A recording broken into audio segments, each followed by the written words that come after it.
Sit down, relax and lower your expectations. Dublin, how are you doing? Oh my God, can you feel that energy? Oh my Lord. I mean, I get it, guys. I get it. It was a pain in the arse to come here tonight, right? Many had to remember you bought tickets. You had that moment where you're like, oh, fuck, that's tonight. Oh, shite, and the weather's so nice. This is a fully sold out show, but there were spare seats here tonight because there was a group of people definitely who went, it's too nice. It's actually, we'll go another time. This room, though, let's have a shout out for everybody at the Olympia. Let's have a massive round of applause for everybody here. Make this possible. This room, I don't know if it does it for you, but it brings back memories of just a time in my life when you would go out drinking and you weren't allowed to go home. Does everybody remember this? This period where it was like, where are you going? Oh, I have to. You're not. No. You can't go. You can't go yet. Oh, fuck's sake, I gotta stay. And then somebody would see you miserable in the corner. They're like, what's wrong with you? Oh, I was told I'm not allowed to go home yet. I mean, that is basically what happened to Bruce Springsteen, right? That's it. He came here, he did a few nights here, and now he's had to cancel 10 shows after, right? The man hasn't been in work in 4 days because he's experiencing what I like to call a biblical hangover, right? Now, all the people over the age of 30 in this room have had a biblical hangover, right? There's people under the age of 30 who are like, oh no, we have as well, we have, yeah. No, you haven't, right? You know what I'm talking about, the people over 30, you get to the age of 30, you have your first biblical hangover, and you realize that all the hangovers up to that point weren't hangovers. You were just tired, that's all it was. Jesus Christ, because a biblical hangover it's a significant moment, it's a New Testament, there's you after and before, right? This is a hangover so bad you consider going to A&E, right? There's one above that, there's a hangover above that. It's the Birmingham 6 hangover. Is everybody, yeah, you know the Birmingham 6 hangover? It's the one you feel like there's been a miscarriage of justice.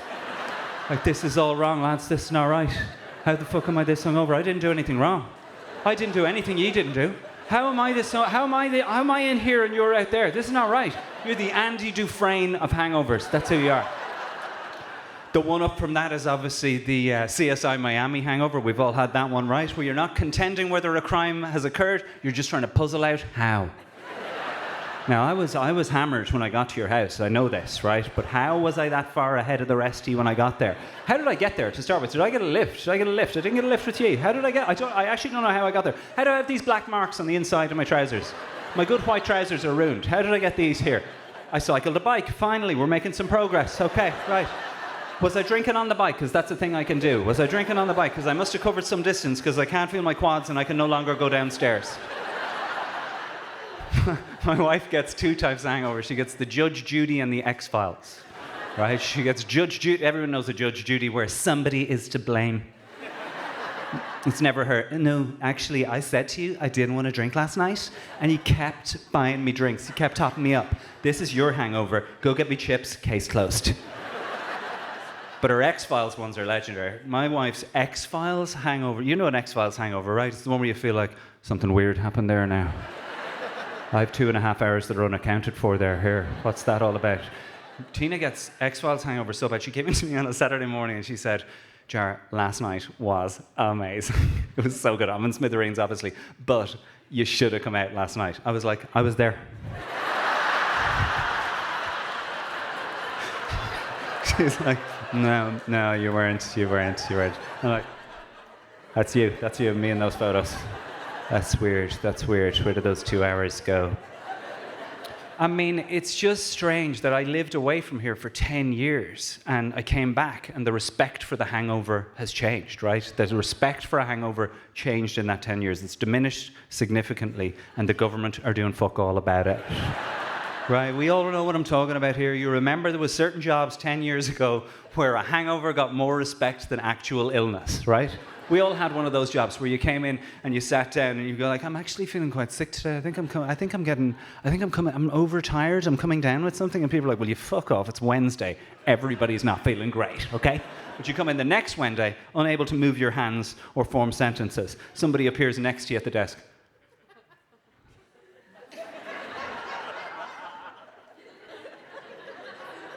Were you out last night, or?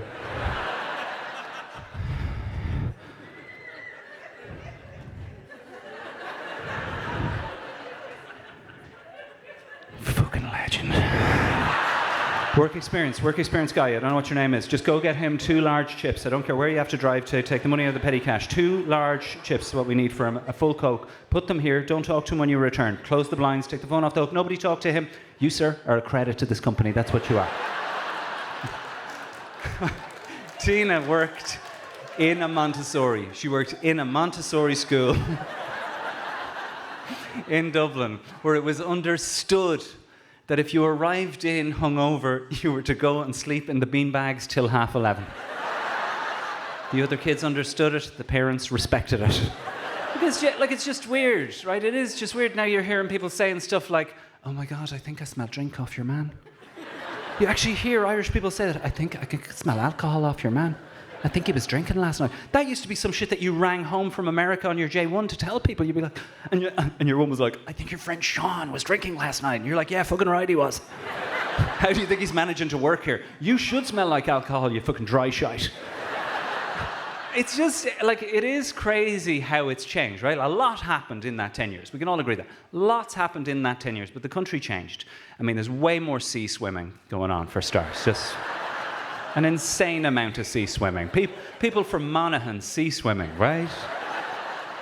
There was a time when you weren't allowed to look at the sea in this country. Do you remember this? You're like, oh, Jesus, where were you? Don't point the car near the sea there. You'll be dragged in. The handbrake won't work near the sea there. Don't look at it. Don't look at it. Jesus Christ, do you know how many people died there? Fucking hell. I honestly, I love it. I love being back. But it has changed so much. Dublin, let's be honest, way more dangerous. Way more dangerous. But there is one danger. Interesting laugh there. Okay. So dangerous. So we love the portal. I mean, an interesting one. There's one danger, though, that we're all aware of that nobody talks about in the media, right? No, it's not in the Dáil. It doesn't get brought up anywhere. It's a very real danger. It's a concern for most of us, right? It's a very real danger in Dublin right now on any street at any given time. A person can disappear up their own arse. It's a big problem. It's a big problem. Now, hush over here. Not so many laughs here, right? Particularly in the boxes as well, right? It was like, again, it's probably just family members affected, right? This is too close to home. This is going to be a triggering section of the show for these people. Because, look, it's so sudden, right? You send a perfectly normal person up to live in Dublin. They're there 1 minute, gone the next. You can talk to them on the phone. It's not the same person. Somebody will always defend them and be like, no, he's grand. No, he's not. He's not totally up his own arse. You know, if you get him away from the rugby lads, he's grand. He is. No, he's fine. No. You can't re-emerge from the arse to have a chat with people. You're gone, right? It's sudden. It's just like that. And it's a worry. I know you're looking at me now, you're going, we're not worried about us. It would never be us. It can. It can. Very normal people, just like you. One day you're you. The next day, you're in a Tesla. On your way to Avoca to talk to the girls about how expensive Centre Parks was. So expensive to book it, and then the activities are more expensive on top of that. I mean, we didn't find it expensive, of course, because we're mortgage-free. I know, suddenly it got very serious there. There was a few people who went, no, fuck, yeah, no, now I'm thinking of the person right now. And look, you worry for people in your life. You know, right now you are thinking of that person who's probably on the verge, right? Just on the edge. It's a concern. It's a worry for the people you care about, right? Your friends, your family, your kids. How do we protect the people we love from disappearing up their own arses? We rip the piss out of them. Rip. It's not enough to take it. You have to rip the piss out of them. Regular and often. On the first sign of a dry robe, you get in there. Rip. You do it because you care. It's basically another Gaelic game. We travel the planet, sharing it between ourselves, right? We go to other countries where they don't perform it, and we're like the Harlem Globetrotters. They don't know what the fuck is going on. They just feel vaguely hurt by what's happening. And I'm living in England for 10 years with my wife and my son, who we moved there, he was 1. And he's in a non-piss-ripping culture for 10 years, right? And I knew we were always moving back. I was always going to send him to secondary school here. So I started to become concerned, because how will he adjust? Right, you're on board, right? You see, how will he adjust to a culture where toddlers are ripping the piss out of each other? Right, yeah. So I was like, you're worrying about nothing. Then I went to the sports day. Final race of the day, 100-meter dash. There's a group of kids standing by the track, shouting at a kid who's clearly winning the race. Now, he's shouting some awful stuff, so cover your ears if you're anyway sensitive. This is what they were shouting. I'm sorry, this is just what the reality was over there. Go, Archie, go! You can do it, mate! Archie's a fabulous runner. Go, Archie! I know. Serious shit. Because we all know what would be happening to Archie at an Irish sports day. Group of lads standing by the track going, what the fuck is wrong with Archie? Why is he taking it so seriously? Oh my God. Run, Forrest, run! Oh my God. Here, do the impression you were doing of him yesterday. Do it. Run alongside him doing it. And Archie would be better for it, right? He'd be a better kid. They don't have piss ripping there. They have banter. We're bantering now. Improvised humour off the top of our heads. Guys, bantering. Me, you, Dougie, banter with me in front of the Irishman. We're going to do it. He's going to love it. Quickly, you did it last night. That's not ripping the piss, is it? It's not character building on any level. I knew Mikey was going to be a target when he came home, partially because while we were there, he had developed a rich, plummy British accent. Stop it. I thought it was cute. I did. I think it was adorable. Just to hear him mispronounce words, it was lovely, right? He'd come running into the room and he'd say something like, Daddy, shall we watch Willy Wonka and the Chocolate Factory? And I'd be like, yeah, we will, yeah. Yeah, but that's... We'll watch it, but that's not how it's pronounced. And you go, how am I saying it? You're saying chocolate. It's pronounced chocolate. Chocolate, you're just saying it faster. No, chocolate. You have to eat the chocolate as you're saying it. Chocolate. Willy Wonka and the Chocolate Factory. Get in there. Chocolate. No, you know what? Let's practice it in the mirror over here, right? Fabulous idea, Daddy. Let's practice it in the mirror. Sorry, what? In the mirror? It's pronounced mirror. Mirror. Throw in as many R's as you feel like. Any R's you're using anywhere else. Mirror.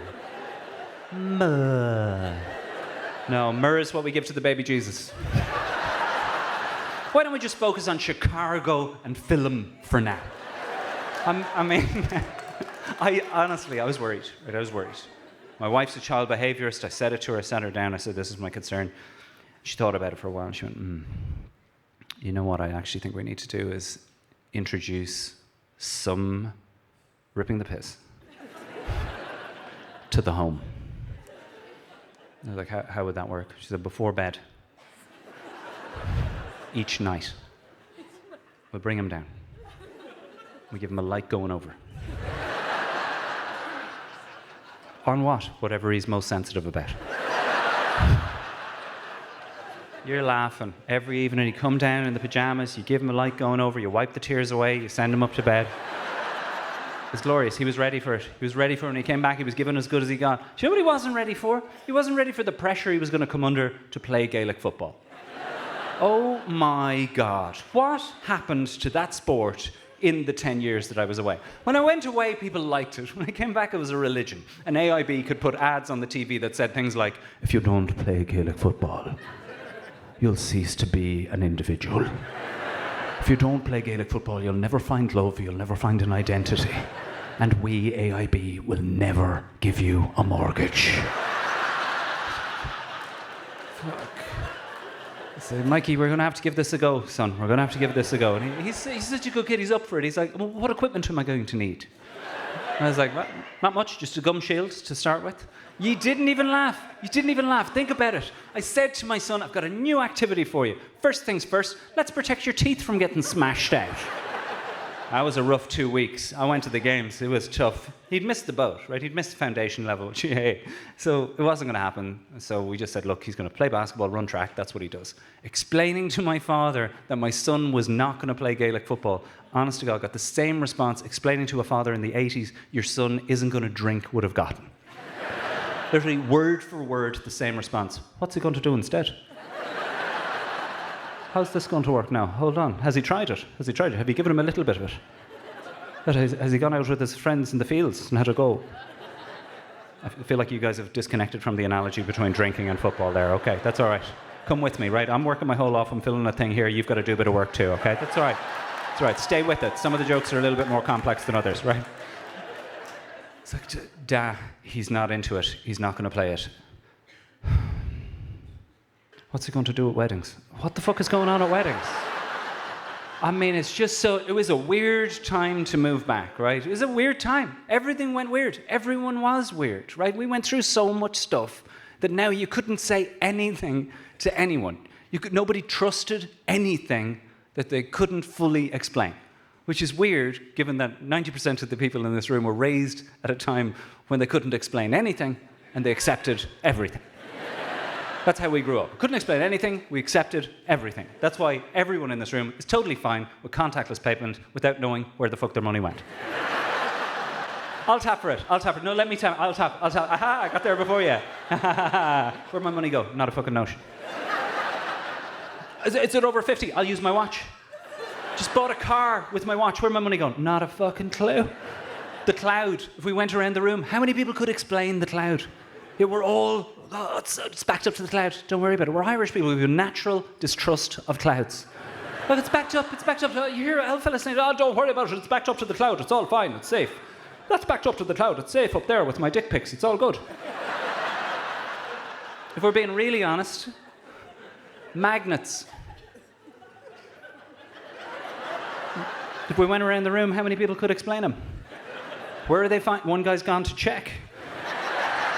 So fuck this, that does raise an issue for me. How are those things sticking to my fridge? He's right, this gentleman is correct. He has been perplexed by this. I've only been on here, 20 minutes. He's like, no, fuck this magnets thing. Where are they finding these stones? Are they mining them in the one quarry, putting them on separate trucks, driving them opposite directions, only for them to meet again at the fridge? Guys, that joke definitely deserved more than that. I'm sorry. It's that guy through you. Look, it's just, I came back and suddenly you weren't allowed to tell people news, right? You weren't able to say to people that you heard a thing. You couldn't tell people a piece of news without them going, oh, where'd you hear that? Oh, where'd you get that from? Show me the link. Let me read that. Where'd you get it from?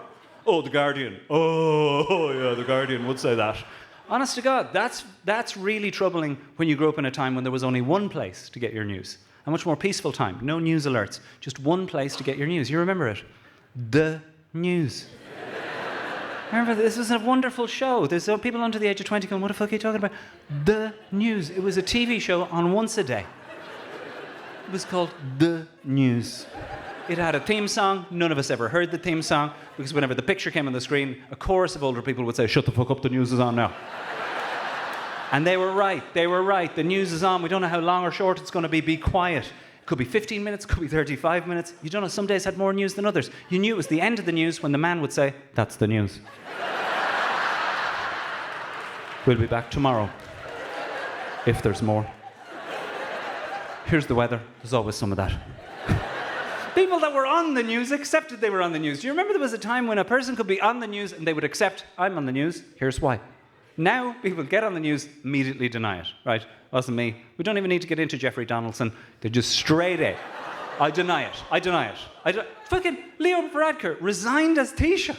Came out 3 days later, there is no scandal of any sort. to speak of. There hasn't been one, there isn't one coming, but rest assured, if there is, I didn't do it. That's nearly verbatim what the man said, the leader of our country. Ryan Tubridy lost his job as the highest paid man in RTE because he got caught in a denial, right? He just denied it. I don't know what's going on. Just straight away, in with the denial. This man lost his job as the highest paid man in RTE. 2 weeks. Hang on. This man quit his job 2 weeks before the biggest financial scandal ever to hit that company would emerge. And he wanted us to believe that that was just a coinky-dink. I'm as shocked as you. I don't know what's going on. I don't even know what money is. I tap for everything. I just lick my Teddy's ice creams, read my books, and I don't know what's going on. Honest to God, it was very perplexing as a financial scandal, having lived in England. This one was really tough to take because financial scandals in England work very cloak and dagger, right? Behind closed doors. Behind closed doors, it would later emerge that Boris was doing sweetheart deals with his old Eton chums for the pandemic contracts. The RTE scandal happened in front of our eyes. And we were all fine with it until we found out one thing. This is the scandal we were fine with. RTE says, we've no money. She says, we've no money left. I know you've been giving us money every single month, every single year, ever since time began. But we have no money. Shut children's programming, let these people go, burn the tapes. Then the very next day, they'd publish in the paper the insane amounts of money they were paying their top presenters and execs. And we would all say, when we read that in the paper, "Jeez, I'd take it if I could get it." And then we found out what they were spending on flip-flops. And literally everyone in the country went, "That's too much fucking money on flip-flops. I'm furious over this. Fuck this. 50,000 euros on Havana flip-flops. Fuck that. That's too much money. Get Grant Thornton down here. I don't know who he is. Get him in here." The Public Accounts Committee, I love it. It was the greatest collection of secondary school teachers this country has ever assembled. Right? We didn't know anybody. We didn't know any of them. We didn't recognize. Well, I recognized them, but I didn't know them. I recognized them all as the archetype secondary school teachers that I grew up with, right? The tall, slender, flat-capped, wearing Kilkenny secondary school teacher who likes to relate everything back to hurling in some way. The kind of Midlands lady with the slender glasses who thinks everything's a disgrace. These people were great, though. Give them their credit. They grilled the real bad boys of this thing, the execs, the ones that ran the thing into the ground. They came in, dragged them in. Do you remember the first day, the kind of long lad sitting down? Oh. They sat him down and they asked him the toughest question out the gate. "How much do you earn?" And he was like, How would I know that? Do you guys know how expensive Centre Parks is? I mean, I didn't enjoy it. I didn't enjoy it on any level. I did enjoy one day. Like, it's still going on now. But I did enjoy one day of it so far. And that was the day when everybody was really angry. It was around this time last year. Everyone was furious. Do you remember it? Everyone was like, "It's fucking bullshit." We all know that when the country gets like that, there's only one man to call. Let's say his name together. Joe Duffy. I thought that was Joe Duffy there for a second, standing up. Fucking hell. It was the way he loomed down on the balcony like that. What are you saying about me? Look, for those of you that aren't familiar with the scandal or watching at home, Joe Duffy is also one of the highest earners in RTE. And it put him in a deliciously awkward situation. I don't listen to Lifeline, but I tuned in that day with popcorn. How is he going to do it? How is he going to get through 2 hours of broadcasting where he, previously the champion of the working man, was going to be right between the crosshairs? You could hear it in his voice on the very moment it started. Good afternoon to you and welcome to the Lifeline. I suppose Today we're going to talk about the RTE scandal. Caller number one. Joe, it's a disgrace. This is a disgrace, Joe. That's what it is. I'm calling in from Crumlin and I think it's a disgrace. I think you're all a disgrace. I think you should all resign. They should clean house. Thank you very much for that. Caller number two. I'm calling from Waterford and I just wanted to say, Joe, that I think it's a disgrace and you're part of the disgrace. I think you're all a disgrace. The whole thing is an unmitigated disgrace. That's what it is. Thank you very much for that. Caller number three. Joe, do you know what it is? A disgrace. That's what it is, Joe. He took it for 90 minutes. I'm just waiting for him to snap, right? When would he snap?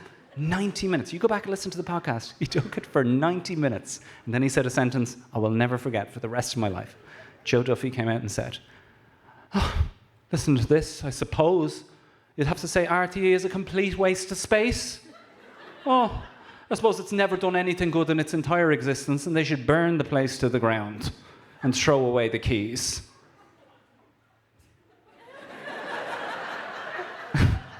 All I could think was, if that isn't the most emotionally abusive Irish parent shit, I don't know what is, right? Yes, that is, we know the sentence that's familiar with. That's the same as, I suppose I'm a terrible mother.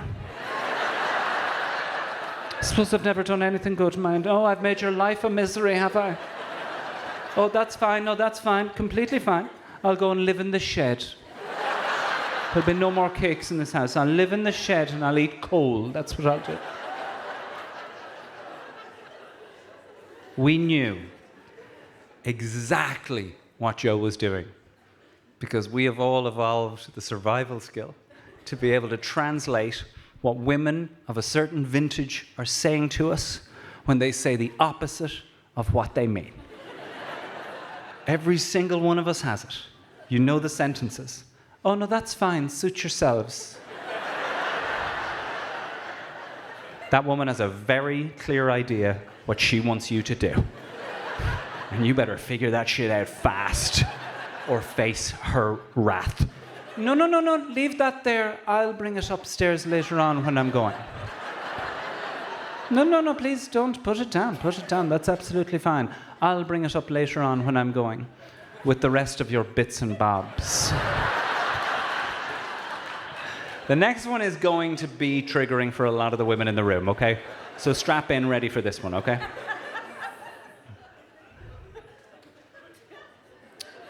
Well, that is a brave outfit. I mean, just go upstairs, get changed, right?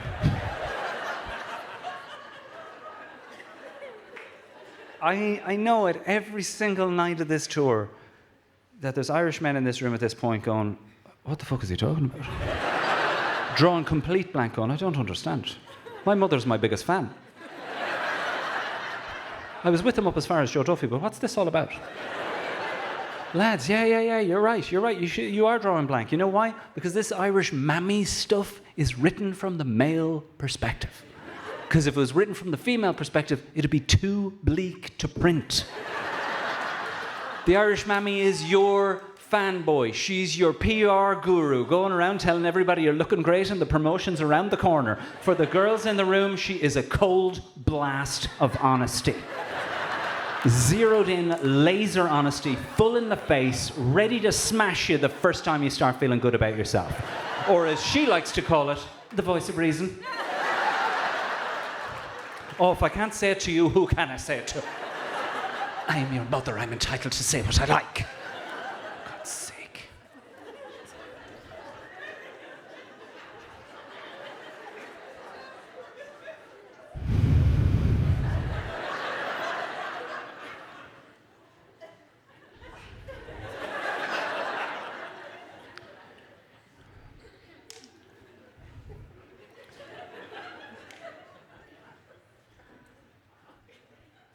Do you think you'll ever lose the weight? Oh, man. We knew exactly what Joe was at, right? Every single one of us knew exactly what was happening. But what he fails to recognize, because he's so deep in it, is that if we're trying to reconstruct faith in RTE, the problem isn't even the institution, is it? We don't just not have faith in RTE, the institution. We don't have faith in the RTE player. Yeah. And if you've lived away, it's double, right? If you're from away and you're like, the BBC iPlayer, it plays stuff. The RTE player does not play things. It will start things, but it won't finish them, right? If you've lived away, the international player is the worst. I watched Love Hate, 2013. Every single episode of the series cut off in the climactic scene. Think about that. Think about how much you enjoyed that season. Give RTE its flowers. One of the best pieces of crime drama ever made. Every single episode, just as the tension is getting close, cuts off.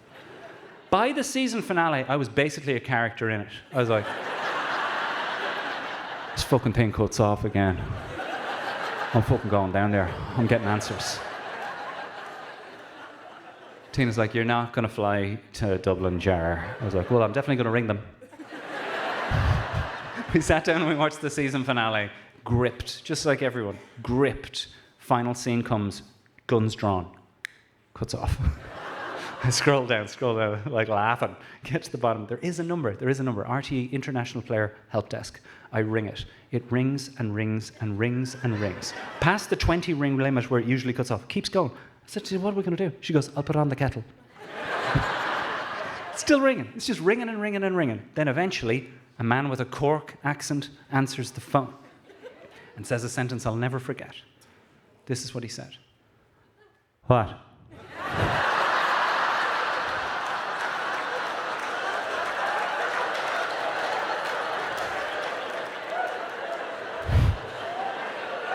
What?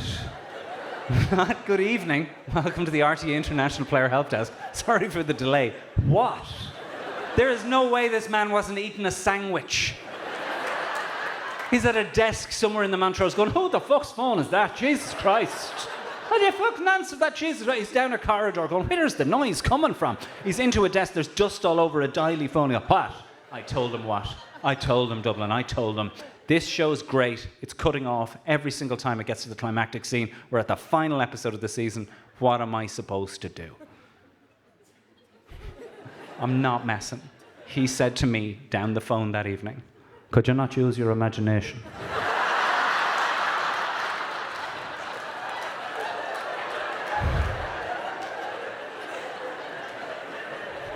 So Kevin Backhurst has his work cut out, let's be honest, right? Like I said at the start, I get it. It is a massive pain in the hole to come here tonight, right? For some more than others, right? Who thinks they've travelled the furthest to be here this evening? Anyone? Yourself? Toronto, Canada. No way. Not for this, though. No way. Yeah. Well, them first. I don't understand. You came and waited for them. What? What happened? They're family friends, right? And you flew in a couple of weeks ago. Okay, there's more shit involved, but I understand. I appreciate that I was a priority on the trip. You bought tickets the day they went on sale. Thank you very much. Give this woman a round of applause. That's very nice. Can anybody beat Toronto over here? Portland, Oregon. Holy shit. It's the only time Portland, Oregon has got a cheer in Dublin. That's amazing. That's you're not here specifically for the show. I should stop asking that, but that's fantastic. Thank you so much. Nobody's going to top that, I don't think. No? Which? Scaries. That's what she said. Usually somebody says Longford, right? And I agree. That is much. It's very hard to get out of Longford. It is. But I'm talking about the people here who've paid more money than the rest of you. You know the people I'm talking about. The people that came here tonight who have teeny, weeny kids. Yeah. Who have tonight paid local teens to take care of those kids. Spare a thought for these people. They have paid local teens, not qualified teens. Their qualification is where they live.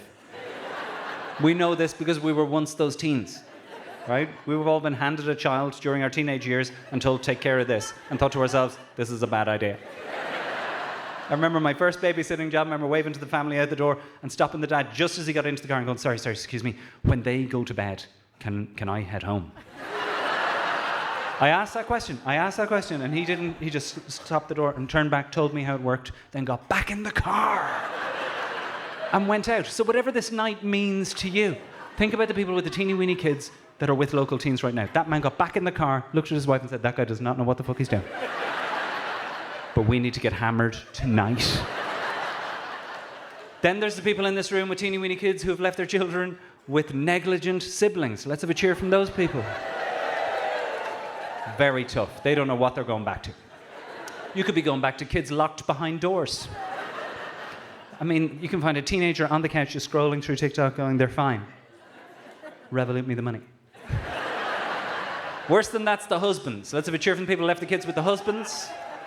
This is tough. They're not cheering as proudly. Because they know they're potentially heading into two situations, both as annoying. One, he's on the couch, wide awake, kids in bed. He says some annoying shit like, I don't know why it's such a big deal when you put them to bed. Went to bed easy for me. And the house is in tatters. But worse is when everybody's still up. Everyone's still up. The party's still going. He's at the front door and he says some annoying shit like, they wanted you to say goodnight to them. Did they? Did they really? Did they want me to blow Pinot Grigio into their faces? Is that it? And there's one worse, and there's people who feel left out now with teeny weeny kids who have left their kids in this situation. It's the people in this room tonight who have left their kids with elderly relatives. Oh, spare a thought for these people. They're cheering, but they know they shouldn't be cheering. These people have left their children with people they fundamentally disagree with on how children should be raised. We know how they raised them because they raised us. And we know how they did it. They played it fast and loose. They drove the cars fast. The kids were loose in the back. Because there was no safety belts back there, and they couldn't see it through the haze of smoke. It was a different era, Jar, stop, it was a different era. Yeah, it was. Kids used to get lost back then. All the time, you'd hear people say, he's after getting himself lost again. No, he's after getting himself lost. Yeah, I think that's ridiculous. That's a big enough car park. He never gets lost in that. Is it too much to ask to want to be able to go out and have a couple of pints on a Friday and a Saturday night and a Sunday if the weather's good? You'd hear the announcements, wouldn't you? You'd hear the announcements all the time. A child has been found. A child has been found answering to the name Tony. Not by the name of Tony, answering to the name Tony. They didn't ask him his name. They threw names at him. None of you tell me. I'll get it. None of shh. Pete, Paul, Mike, Connor, Trevor, Dylan, Tony. He flinched to the announcement. I knew I'd get it. I spent 30 years of my life saying my parents were negligent. Then I had a child, and I realized it was 50-50.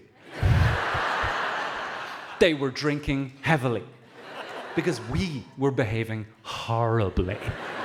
I don't blame them. Our kids now are good kids. I have a good kid, which incidentally is absolutely no use for stand-up comedy.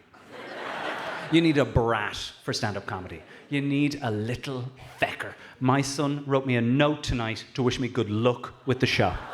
I know, I nearly fucked it back at him. I was like, please set something on fire. If you want the show to go well, do something entertaining, please. We were feral cartoon characters. We had no bedtimes, there was just darkness, right? You knew it was time for bed when you got hit in the face with a football. There is insufficient light for this game to continue, lads. I will see you in the morning at the crack of dawn. I mean, we were jumping from tree to tree. Everyone had a cast or a scrape at some point, a black eye, a broken nose. It was normal. We were up trees, swaying in the wind. This is one of the things we were doing, swaying in the wind on trees, waiting for another kid to jump off that branch to the other one or tumble down through them to start the game again. I remember being up a tree with another kid who was on the branch, and his plan was to jump from the branch onto the roof of a coal shed, which had that plastic corrugated shit on the top. A wiser kid up another tree said, hey, stop, that'll never hold you. And he explained that was the plan. He wanted to do, like, fully stuntman, crash through the roof and be cushioned by the coal within the shed. Full Tom and Jerry shit, right? Fully through the roof, emerge, covered in soot, tipping his hat. I remember it all, right? I don't know if it's the same way for you, but I remember all of it so vividly, which is shocking to my parents. I asked my parents about their childhoods. They're like, oh, my father's like, I don't remember any of it at all. Oh, it's so long ago, I'm sure I was too busy working. I remember everything. I remember everything. The shows I watched, the radio shows, the pajamas I wore, the shoes I wanted, the bike I had, the football I owned. I remember every single detail. One particular instance, because my whole thing, certainly for a lot of the early years, was just the obsession with being big, being older. I remember being 5 years old and being like, this is bullshit. This is crap. All I'm being told is what I can't do. I remember looking at 7-year-olds when I was 5 and being like, that's it. Like, those are men, right? That's it. This is all just practice for that. For those of you not familiar with the Irish system, 7-year-olds in our country receive white suits, wads of cash and a bicycle, and they're then allowed to wander around investing in local businesses with the blessing of the Holy Spirit. I just kind of hated 5, and I remember being in my Superman pajamas, in my bare feet. I can remember the crumbs on my feet and the sun beaming in the window one May evening, playing my dinky cars in my room, handling my business. And my mother comes in and goes, Jarlath, your father and I are going out for pints. And I remember thinking, this is bullshit. We should all be going out for pints. I really thought that. I was like, this is just another thing. So in that moment, I hatched the plan to stow away in the boot of my parents' car. I do not know what the plan was. Did I think that I could go down there and surprise them and they'd be like, you made it.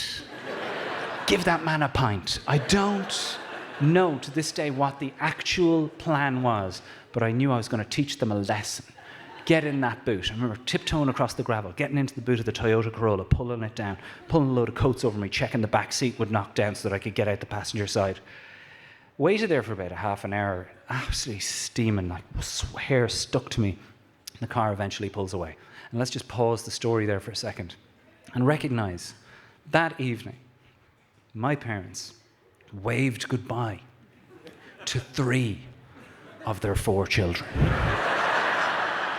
I would assume saying the sentence, I'm sure he'll turn up. 3 miles to the local pub, and I can remember, such was my knowledge of drinking at 5 years old, I knew not to pop out of the booth straight away. Let them get their first order in. Waited, kicked down the back seat, got out the side in the bare feet, and prepared for my role as sleepwalking 5-year-old. That was it, zombie-like, that was it. This place was heaving. It was like Glastonbury. It was just people out the door, the stink of smoke and shouting and trad music. And I always think, again, we should pause the story because there's dozens of people outside. They saw a sweat-drenched, barefoot 5-year-old emerge from an abandoned car and walk like a zombie towards them. None of them said a word. I'm literally bunching by them, trying to get to where I knew my dad was having his pints. Sure enough, there he is in the spot that he's always standing in, laughing his head off. And he sees me and does the full double take, like the full Morecambe and Wise. Spits his pint out, slams it down on the car, comes running for me and grabs me by the under. That was the procedure at the time. Armpit, up you go, fully like manhandled off the pitch like a streaker. Takes me out to the car, throws me in the boot, takes me home. He didn't throw me in the boot, but I love to throw that in to check everybody's still paying attention. Right? My parents still tell that story to this day, as if it was a bit of crack. Jesus, that was gas. Showed up at the pub. I was a little character, wasn't he? I would never tell that story if that was in connection to my son, for fear my child would be taken away from me. All I wanted, I don't know what the plan was, but I know all I wanted was to be big. Because I still feel that way now. I'm 43 years old, and I see 70-year-olds, and I think, that is it. This is bullshit. That is where we're trying to get to. Aging is not a process of decline or reduction. Aging is clearly, when you look at 70-year-olds, a process of slowly giving less and less of a fuck. Yeah. Yes, it is, right? Think about everybody you know over the age of 70. These people could not give less of a fuck. There isn't a unit of measurement small enough to fully quantify how little of a fuck they give. And you think about you and all the fucks you have to give and how bunged up with worry and stuff that you are right now. All this week, just trying to zone out the annoying people in your life. You know the ones, the gobshites and the idiots. They're just wrecking your head. And you're just trying to not really listen to them. When you're 70, you don't have to zone out anyone. You can literally turn them down. That's going to be glorious. Think about how much of this week you spent trying to get your car to fit between two white lines. When you're 70, parking spaces just become suggestions. This is a general idea where we'd like it. You're kind of parking your car at that age the way you used to park your bike. You're freewheeling it into a hedge. It's roughly there. Be in there somewhere. Where? Yeah, there. Well, you can fucking see it. But like, you can break the wing mirrors off your car when you turn 70, because you're never looking in those again, right? When you pull out of that parking space, you're just going, I'm coming back. You deal with it. This is me. When you're 70, you're a 70-year-old Irish man or above, you can give shit to the Gardaí in the street. You can go up to police in the street and be like, what the fuck is this road closed for? Have you not got something better to be doing all the problems this country has? Fucking causing this annoyance to people. Why the fuck is the road closed? And the Gardaí are always very flummoxed by this, they're flustered. They're like, the reason it's closed, sir, there's been, lads, will you let this man through quick there? Let him through. Give him the police outrider if you need to. Sorry for delaying you there, sir. You think I'm joking, but I mean it. I cannot wait to be 70 years old. I just can't wait for the one big benefit, which is that when you turn 70, you're allowed to just talk about anything with no evidence to back it up. At length, just blah, blah, blah, blah, blah, blah. Nothing. No information, no context, no research. Absolute blah, blah, blah. Foreigners, on you go. And nobody will interrupt you. Nobody will interrupt you. In fact, there might be people around the room going, please don't do it. Please don't get in an argument with your grandfather at Christmas. Please don't do it. I know he's wrong, but please, you'll ruin the Christmas. You'll ruin it. Please. I guess what I'm trying to say is, Joe Biden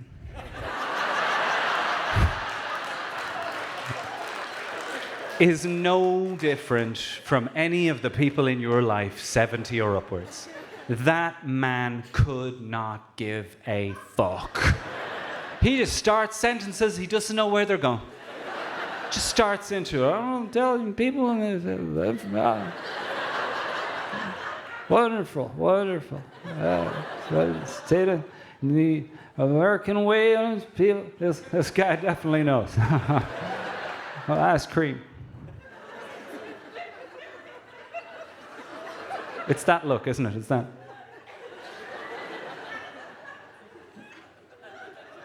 He visited this country in 2023 and congratulated the Irish rugby team on their courageous victory over the Black and Tans.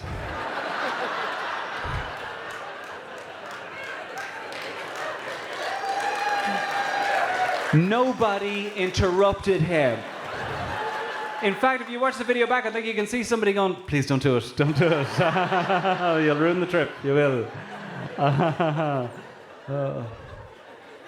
It is very, very disappointing. It is so crazy that they think they're having an election. Right? But we know they're having a referendum on whether American people are thick. It's that simple. We're going to find out once and for all. They think they're picking a president, but it's actually a question that the world is waiting to have answered. Because if they pick Yer Man again, knowing everything they know now, there's no putting the genie back in that bottle. That's it. I'm not saying that the choice is obvious. It's a horrible choice. Their choice is their dothery uncle or their crazy uncle. And he's not even fun crazy, is he? He's not even like, your Uncle Tony's gas crack is mad. It's after bringing the kids down to the Rainbow Rapids. Sure, the place has been closed for years. No, he's crazy like, don't be alone in the room with them. Joe is dothery, though. He is dothery. I mean, he, like crazy will get you killed. Dothery will wind you up in situations where other people are being killed. That's the shit we find ourselves in now. That man is so, like, he's the uncle most likely to show up at your party dressed to the nines from the waist up. Good afternoon to you. Oh, fuck. Oh, yeah. He is not the best. To put it mildly, he is not the best. But he doesn't need to be the best. He just has to be better than the alternative. And he's fucking struggling to be that in this 2-horse race. That's insane. He doesn't need to be best. He just has to be better than the alternative. In fact, that's probably a decent campaign slogan for him. Vote for me, Joe Biden. I'm not the best.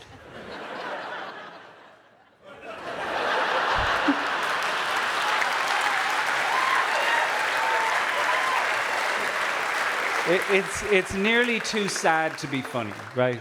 Because he's so hard to put up with. He's just not, like, you can see it. You can see he's not the best because it's all over Jill. Jill Biden. Jill Biden, it's all over her face. She's like, that woman has been putting up with him for 46 years. Think about how annoying you found him since October. Jill's like, oh, I know, it was funny, wasn't it? It was funny. The All Blacks and the Black and Tans. They're not the same thing. They're not, I know. I knew. Yeah, I knew. And I said to him, stop singing the song. You'll confuse them eventually, and he did. I recognize that face. I see it on my wife all the time. I am well aware that maybe I'm not Joe Biden, but my wife is putting up with me. Partially because I ask her questions that I regret in the moment. I tend to do things like I'll go, here, hun, do you ever, this is the most recent one I said, hun, do you ever regret marrying me? And as I said it, I was like, shit, I shouldn't have said that. Because she did that amazing Irish female linguistic jiu-jitsu move where she's able to flip it and make it about you, and suddenly you're looking for the exits. She goes, are you asking me that because you regret marrying me? Fuck. I was ready for her. I was like, no, actually, I've reflected on this, and I know there isn't a universe in which my life is any better without you in it. You would think, yeah. She just stayed there going, I was like, are you going to answer the question? She goes, what was the question again?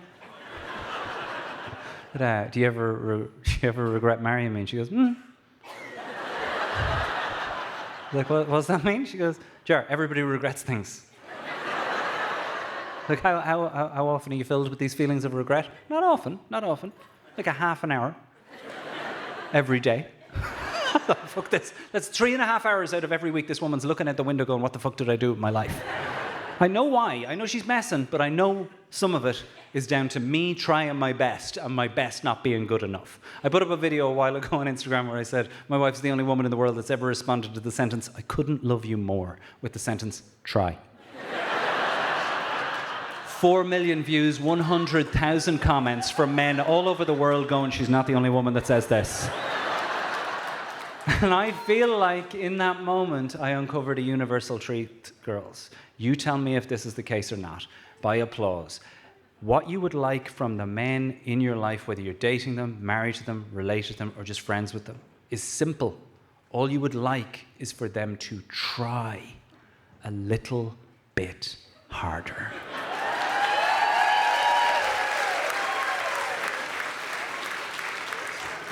It's crazy. And I am here to tell you tonight, ladies.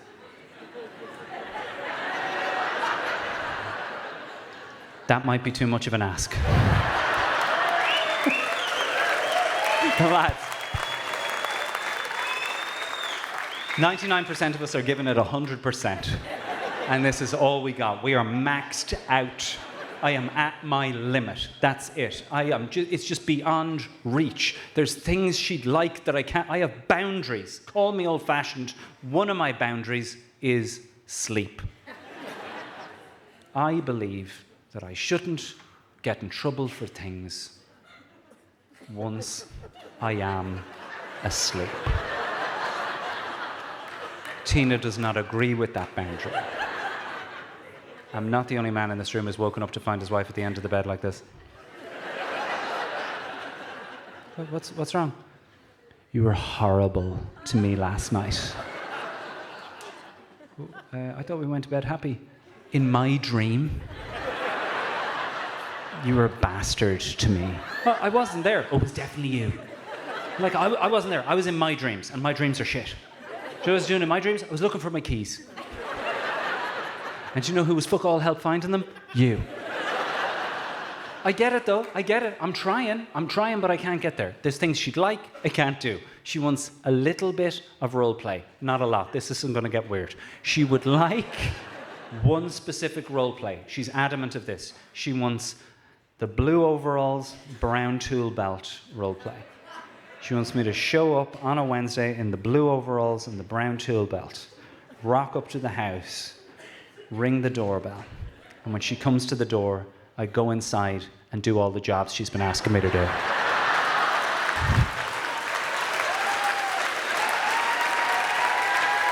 Yeah, she's like, oh yeah, I'll watch that. Like, it's beyond my dramatic range. It can't happen, I can't do it. I'm not a fixie guy. I get him meant to be the man of the house, which is another triggering sentence because it used to mean I'm the man of the house, get me my scotch, slippers and dinner. But now I fully understand that when I say it, I'm usually saying, I'm the man of the house. My wife will be back at 4, you can ask her. I don't fix things. I'm not a big fixie guy. So she tends to ask me to fix something and then later on she'll go, no, don't worry about it. I asked you 3 times, ended up doing it myself. And I'm sorry to break rank here, lads. Apologies already. I know I always get some shit after saying this, but I have to say it, lads. I'm sorry. Stop doing that. I'm going to have to say it. Stop. I'm doing it, okay? Girls, listen. It's 4. You're asking 3 times. It's 4. If you'd asked 4, it might have got done. So in many ways, in this instance,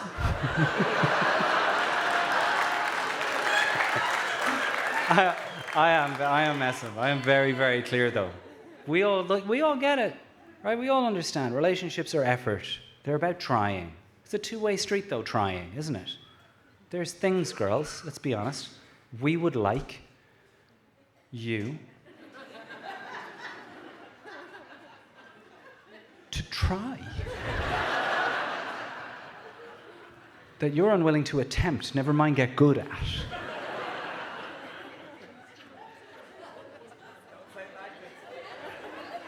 I mean, honestly, the tension in this room right now is just, it's so beautiful because you can feel people. I don't know if it's the people standing up right now going, this is not the stuff he does on Instagram now. I just have to make a visit to the ladies' room. No, I'm not talking about what you think I'm talking about. I'm talking about apologies. That is not a level playing field in every relationship, is it? I mean, in my relationship, my wife apologizes like a billionaire. She's like...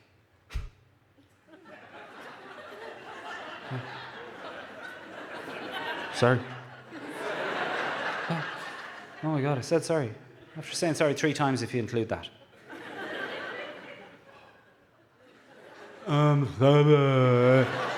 Whereas I'm expected to apologize like a multinational company that's responsible for an oil spill in a third world country.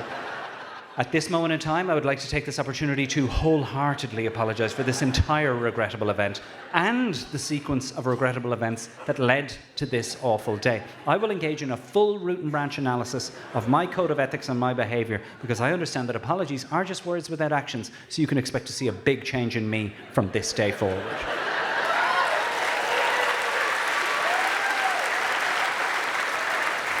I always hate that applause because I feel like it's a lot of ladies going, "That's how it's done, boys." We're not even doing that much wrong, let's be honest. I'm not doing that much wrong. I've had to engage in one root and branch analysis since Christmas. Since Christmas, she said, in February, she said to me that sometimes being married to you is a lot like having an extra child. And I was like, that is dead on. That is 100%. That is a fair shout. I am very in touch with that boy. He is a lot of the time the front of house. He is making a lot of the dietary decisions and fashion choices. I was like, I will take it on board. And I bet a lot of the dudes that show up at these shows are probably on the verge of being accused of this too. So I said, I'll try and help them, right? If you're sitting here, lads, going, this could possibly be me, 3 quick questions, acid test to see if this is you. Number 1, when you're getting ready to go somewhere, you come down dressed, ready to go. Does she look at you like this?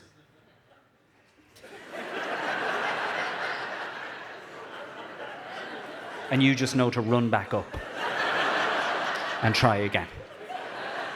Number 2, is she Jill Bidening a lot? Is she clasping this part of her face quite a bit? And the third one, and this really is the acid test, after a strong discussion with you, when she leaves the room, do you give her the fingers through the door?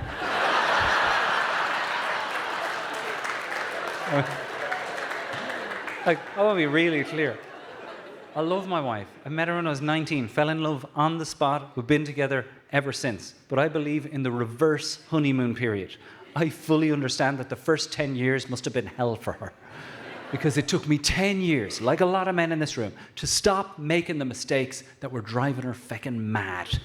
It took me 10 years not to cop on and realize that when she was saying we, she meant you. We really need to keep this place a lot tidier.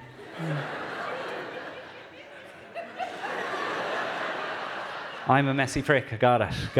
Yeah. Cool. It took me 10 years to realize that when she's criticizing herself, don't join in.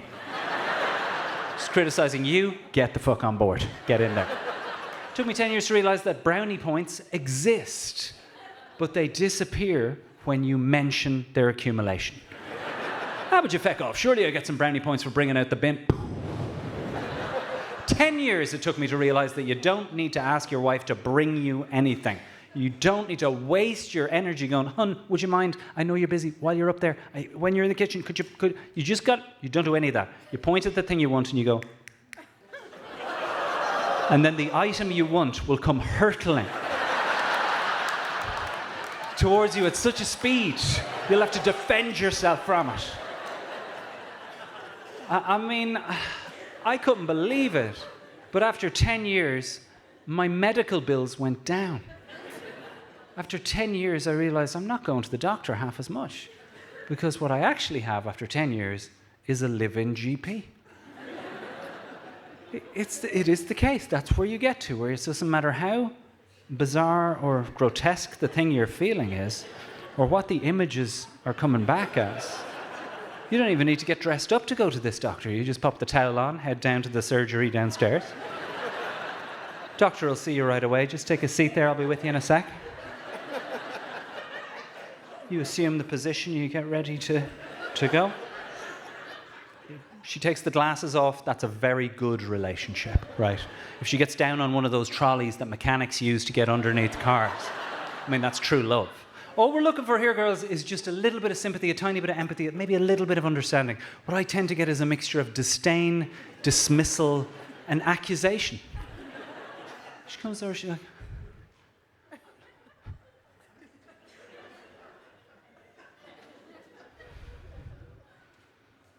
do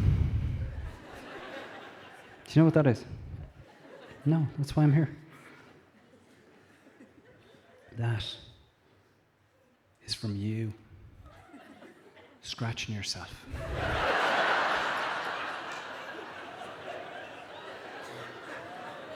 Leave yourself alone.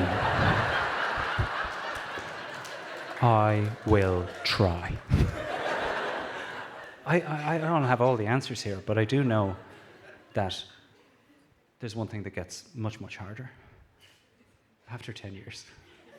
And that is the gift giving. as you spend that first 10 years trying to find the actual, you might get it right once. And then after 10 years, you are out of ideas. The barrel is empty and you're scraping the dirt beneath the bottom of it. And that is when some offensive, last-minute, terrible choices for gifts get made.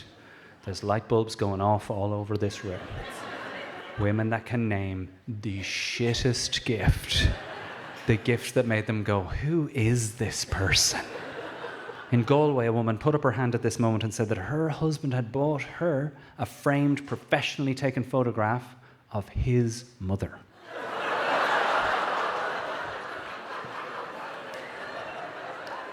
In Limerick, another woman put up her hand and said she got a set of tyres.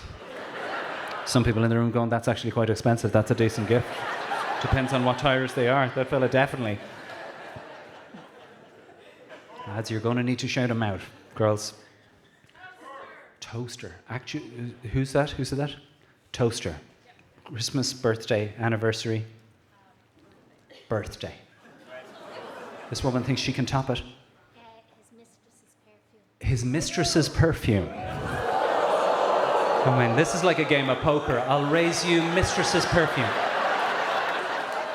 Suddenly Toaster looking pretty fucking good. His mistress's perfume. Explain that one to me. Did he say, this is my mistress's perfume? Who the fuck uses the term mistress? Who is this guy? Was he from a fucking time machine? You lived away in England? Yeah? He worked in media. He was a journalist. I love the bit of a backstory we're getting here. I was like, so just to get it right, he's one of these RTE wankers himself. A little bit of a call back, right? Good. He started to have an affair with his boss's PA. I mean, this is the best bit of the night, lads. Like, I swear to God, it took me 2 years to write this show, and you're like, this is better than all of that. And now it's being filmed. We don't have to put it in. Yeah. She's like, I'll wrap it up now, don't worry. Yeah. Which? He's on his third wife right now. Brilliant. Yeah. Yeah. Yeah. We need to get to the bottom of the mistress's perfume. Yeah. Expensive bottle of perfume. Yes. For our anniversary. For your anniversary. And how did you find out? I'm not stupid. I have smell, vision. Right. Oh, right. So you were smelling this off him the whole time, and suddenly a bottle of it arrived, or did I just make that up myself? No. Which? It was quite similar to that. Quite similar to that. Holy shit! Thank you for opening up and sharing that with the group. My God. Of all the answers I thought I was going to get, and of all the nights, like we're filming the thing, the camera's right on, and like, the fucking boss's PA. Brilliant. Right, who can anybody top that? Anyone? Fucking Toaster, like, honestly, she would have fucking dreamed of getting a toaster in that situation. Okay, all right, this is going on a bit more. We're getting a second dose. What was this? Oh, holy fuck, this guy was a catch. A wallpaper stripper and a pair of wellies the previous year. I think he wanted out of the relationship. Fucking hell. He's basically bringing her home and going, smell this, do you like that? Yeah, right, we'll go and get that then. I can't top that, right? I don't think any of us are going to top that, unless somebody has anyone thinking, which? 5 bullets. Toilet bullets? 5 bullets. 5 bullets? The fuck? What is this, kin? 5 bullets in the mailbox. Is my hearing going? Is everybody else hearing 5 bullets? Good? 5 bullocks.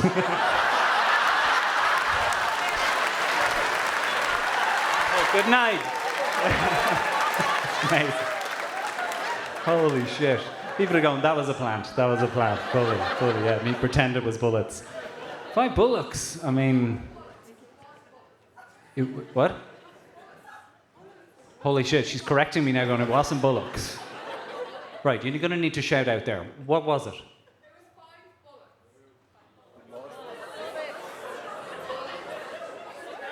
I'm just fucking terrified right now. You're like, yeah, no, I've heard it too. But I'm just worried that he's at the show now going, I'll fucking get on with the show. I'm sorry for giving him that accent, but that was, I've watched way too much Love, Hate and Kin. 5 bullets, any explanation? Wait, you now let her handle it. Holy shit, he's like, I know all about this one. Yep. I had mentioned I wanted to get rid of crows. I love that it's not a specific crow.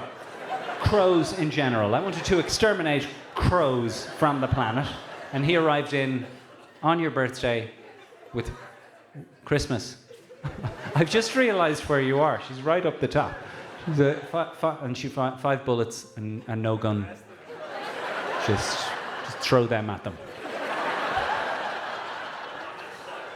Okay, it's extremely hard to maintain this conversation, but let's give her a round of applause up the top there.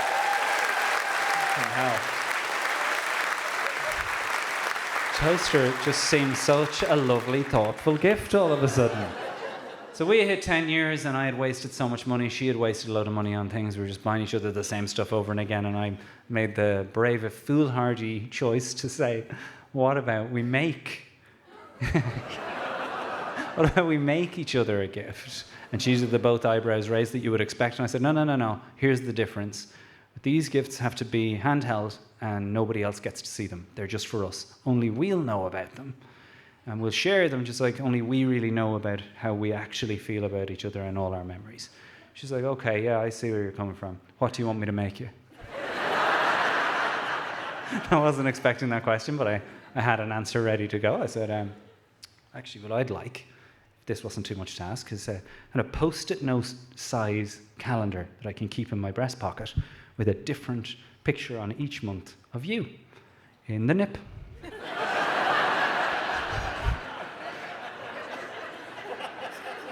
She told me that's not going to happen.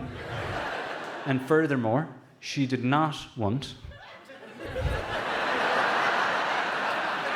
the same gift from me. She said that was disgusting. And she wants that thing out of the house as quick as possible. And I'm trying.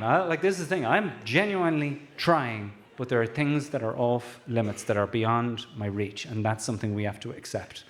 There's one thing that she would like that no Irish man can do. Not even Paul Mescal can do it. It's dirty talk. She would like some dirty talk. And I, like a lot of the men in this room, can barely say the words. Even as I said it there, some people laughed. Dirty talk. Would you like some dirty talk? It's Saturday night, it's time for some dirty talk. It's never going to happen. I'm like, fucking hell, it just sounds ridiculous.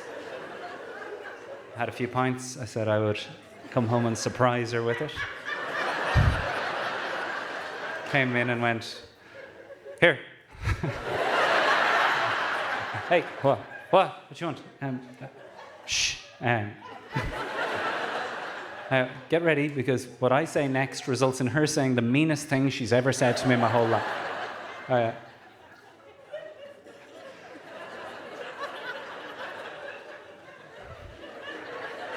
How does it feel to be married to a man with a gigantic dick? Without missing a beat, she said, I'll have to phone a friend.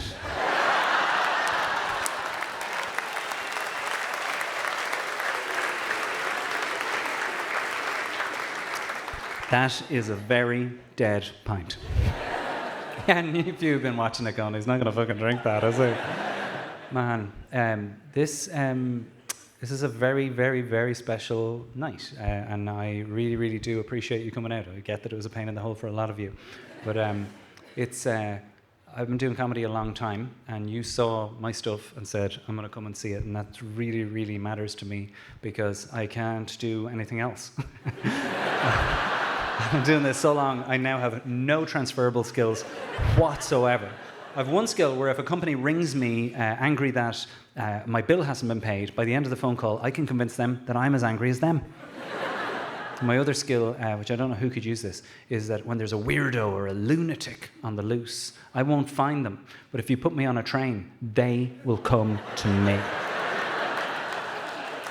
But this, what you've done tonight is make space in your life for laughter. And this is a very bleak, overwhelming time to live. And that space and that laughter, I think, is good for your soul. There's something in it. There's something nourishing in it. Yeah. You have to make space for it. You have to laugh because we're all going to die. Yeah, I'm really sorry to break that to a lot of you, but this is going to happen. We're all going to die. I am totally comfortable with my mortality. I talk to my wife about it a lot. Just the other week, I said to her, when I die, will you watch my Instagram videos? And she said, I'll never be that sad. Yeah. And she said to me, will you be a mess, though, when I'm gone? I bet you'll be a mess, won't you? I went, Probably like a half an hour every day. Dublin, thank you so, so much.